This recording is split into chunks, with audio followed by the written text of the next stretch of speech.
আর বেলি রান্নাঘরে আপনাদের সকলকে স্বাগত জানাই।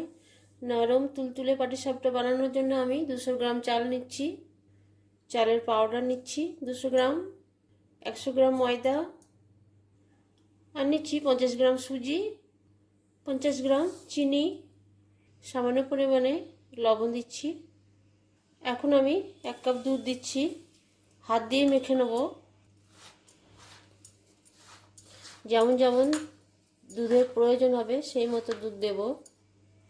আরও 1 কাপ দুধ দিচ্ছি। আর আমি দুধ দেব না, কারণ চিনি আছে, চিনিতে জল ছাড়বে। ভালো করে মাখিয়ে নেওয়ার পরে আমি হাফ ঘন্টা রেস্টে রেখে দেবো ঢাকা দিয়ে। ব্যাটার রেডি হয়ে গেছে। নারকেল আর চাছির পুর আমি আগেই বানিয়ে রেখেছি। ফ্রাই প্যান গরম হয়ে গেছে, এবার আমি ঘি ব্রাশ করছি।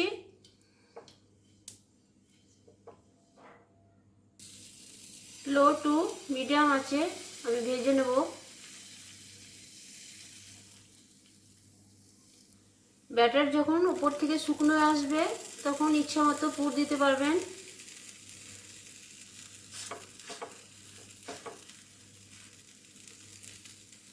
পুর দিয়ে এইভাবে পাল্টে দিতে হবে।